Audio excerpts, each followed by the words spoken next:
What's up, guys? My name is Andy Swears, and today we're going to be talking about Linux worst case scenario. What Microsoft is doing that is going to really hurt the Linux industry and the ability for us to be able to run our own operating system on our own hardware. And really shows how we might have a lot of problems in the desktop and PC market in general in the future with running our own operating system. So, when Microsoft has just unveiled at WinHEC in China, is that Windows 8 and Windows 10 will ship with the UEFI Secure Boot standard. But this time, the off button will be optional. That means the manufacturer of your hardware, like the motherboard, or the manufacturer of the laptop you're buying, HP, Asus, one of those manufacturers, they have the option to turn it off. So they can actually turn off the off button. So that means you can't go into a BIOS or you can't go into the options and be like, okay, I do not want Secure Boot on. Now, I haven't experienced this at all with any of my builds of a computer. As I've built many Hackintoshes and many Linux PCs. I've never had any problems with booting, so I haven't really seen the effect of this. But in the future, we might see more problems. Now, in this article, which I'll have in the description below, there is how PCs boot and how they're doing it right now. So right now, you go through the BIOS. So when you turn your computer on, you usually see either the Gigabyte screen or, say, HP or Dell, and you have the option to go into the BIOS, which is F12 or delete, and you can pick which hard drive to boot from and which OS or USB, things like that. Now, it goes from the BIOS to your bootloader. So in Windows case, it will go to the BIOS, then to the Windows bootloader, and then to your Windows. In my case, I have the BIOS, then it goes to either Chimera for my Hackintosh side, or I go into the BIOS, I go deeper into the BIOS, I hit F12, and then I go to SYS Linux for Arch Linux. Now, what was going to happen now, and what's going to happen now is going into the native UEFI to the verified OS loader only. So that means if your manufacturer says, we're not going to support Linux, we don't want people buying our laptop and then wiping the Windows key we paid money for, or I don't know, something like that. That's actually a really bad analogy because the price for Windows is included. So, if the developer felt like they didn't want you installing or messing around and installing another OS, they could lock it. They could remove the off button, and you'll be shit out of luck. Basically, you'll be out of luck with the ability to to put Linux because it's not a verified bootloader. Grub won't be verified unless they do verify it, or SYS Linux, or other bootloaders you can choose from. Chimera definitely won't be verified because Hackintosh is not really a valid option at all. And I think that Microsoft really is kind of overstepping their power and overstepping the bands with the ability they're giving to the OEM. So I think that the Secure Boot standard is a good standard. It is made to prevent malware from changing your bootloader, and that's a noble cause, and that's a thing that we want to protect people, the consumer, who don't know much about computers, and you don't want people to get hurt with their information and things like that. That's a fine cause, but hurting the ability to run your own operating system, that's almost infringing on the freedom of your own PC and your own hardware and the hardware that you purchase with your money. If I got a computer and I built a whole desktop and tried to run Linux on it and found that my manufacturer has disabled the off button for Secure Boot and I cannot boot Linux and I cannot turn on Linux and I cannot install Linux, I will be devastated. I will call up that manufacturer and yell and scream and make petitions if that ever happened, because that's infringing on the freedom of, hey, I just spent $180 on a motherboard and I can't put an OS I want. That's almost ridiculous, and I think Microsoft has to kind of change that. Because Secure Boot, I don't think many manufacturers will overstep that boundary, but there will be a few. There's definitely gonna be one OEM or manufacturer that is gonna be able to do this. Now, I think that Microsoft is having a little bit of an issue with keeping Windows. How do I say this? Keeping Windows valid, or keeping Windows fresh in people's minds. As I've shown a lot of people who are not in the technical field about Linux and taught them about Linux and showing them that Windows is not the only, Microsoft Windows is not the only option.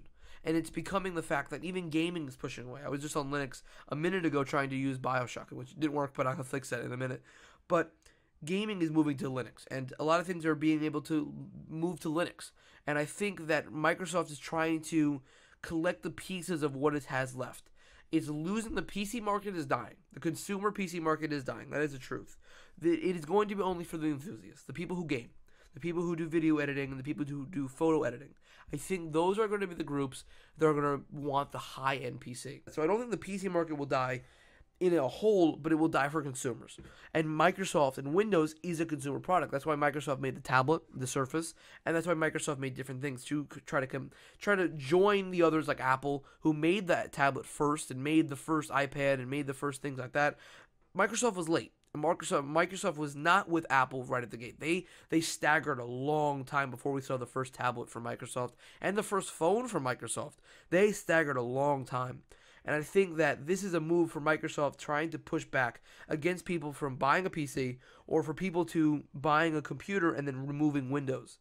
I think people want to I think Microsoft wants to keep people on the Windows platform on the PC as long as they possibly can, and making this option. If they pay them, I assume Microsoft could pay out a manufacturer a lot of money to remove that off switch, remove the optional off switch that they made optional, and be able to have the manufacturer remove it, and then locking people to using Windows, which will lock the people in the environment and make them use it. When the consumer PC is gone, what is Microsoft going to have? Logistically, what is Microsoft's main thing? And it is Windows. And what I was going to talk about, which I kind of just lost track of a second ago, was the reason why they're letting people get Windows 10 for free for about a year is because they want to get as many people across the board on the same exact platform. Windows has had a very, very spotty thing where people running XP, people running Windows 7, people running Windows 8. It's fragmented. That's the word I was looking for. Fragmented, like almost like Android, fragmented with different versions of the same operating system all over the place.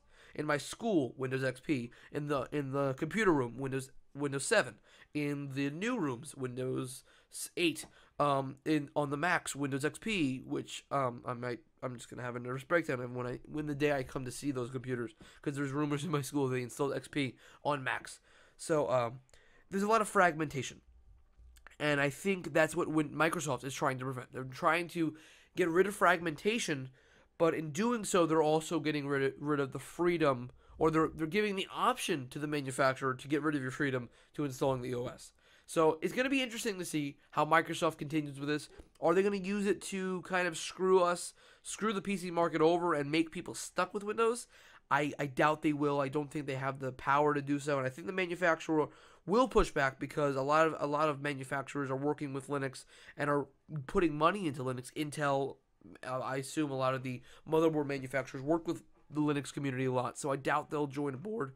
But money talks, and money has power. So if Microsoft puts a lot of money in a big manufacturer, we may see the off button for Secure Boot gone.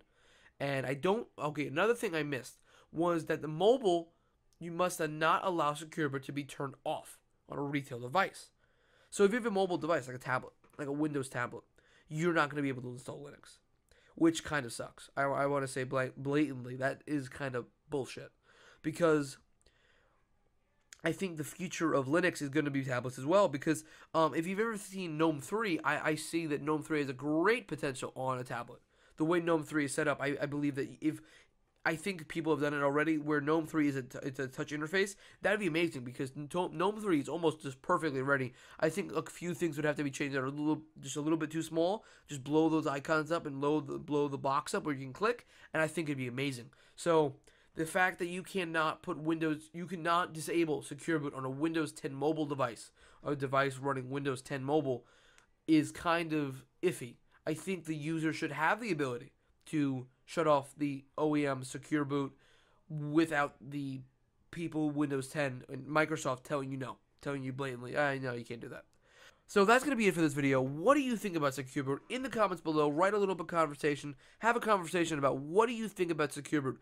Do you think Microsoft's move is malicious? Do you think Microsoft is trying to save what they have and protect their market share against people like me who are pushing to people who have Windows PCs to move to Linux?